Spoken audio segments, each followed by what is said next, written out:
Subscribe to my channel Report Stock. Welcome back to the deep dive.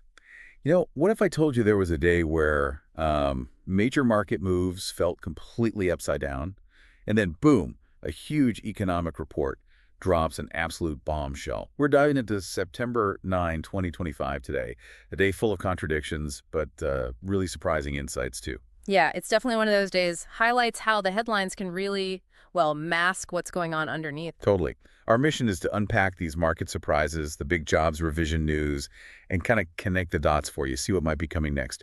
Ready to sort through some, let's say, conflicting signals. Let's do it. Where should we start? The markets seem interesting. Right, let's start with Oracle. Yeah. Okay, so fiscal Q3 report comes out. They actually missed on revenue, just met EPS, and yet the stock soared like 22% after hours. Yeah, that really jumps out. But when you dig in, it makes more sense. The sources point to phenomenal cloud revenue growth. That was the real story. Phenomenal's right. What were the specifics again? Okay, get this. Cloud infrastructure up 55% year over year. That's $3.3 billion.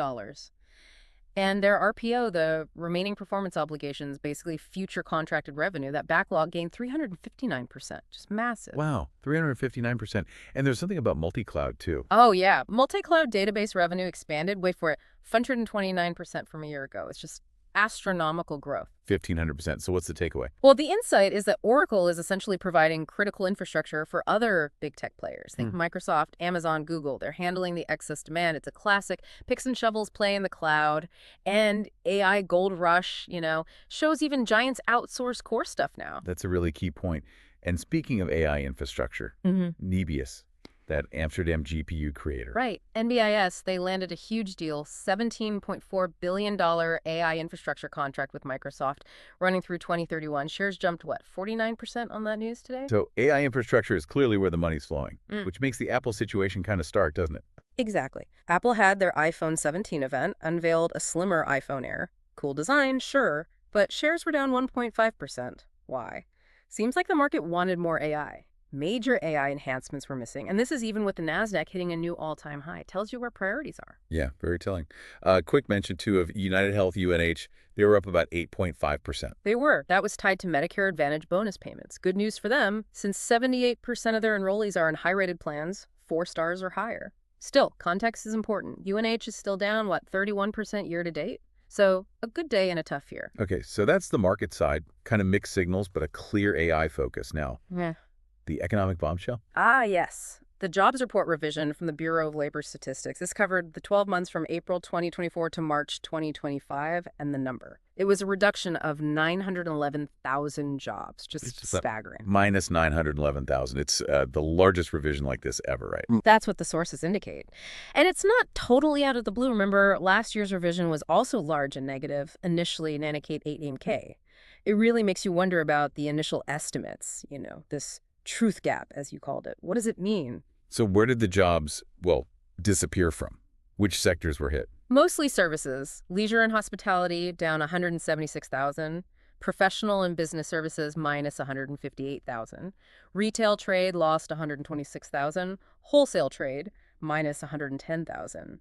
There were tiny gains elsewhere, like trade, transportation, utilities, but overall, a significant softening shown by the revisions. And our sources mentioned something about how this data is gathered. Yeah, they pointed to the, quote, antiquated method of telephone surveys. Raises questions about the initial accuracy, doesn't it? And this whole data thing has become pretty politically charged too, right? We should touch on that, just relaying what the sources said. Exactly. And partially reporting here, the sources mentioned President Trump's past criticisms, firing a BLS director over claims the numbers were rigged, and the current White House stance on these revisions.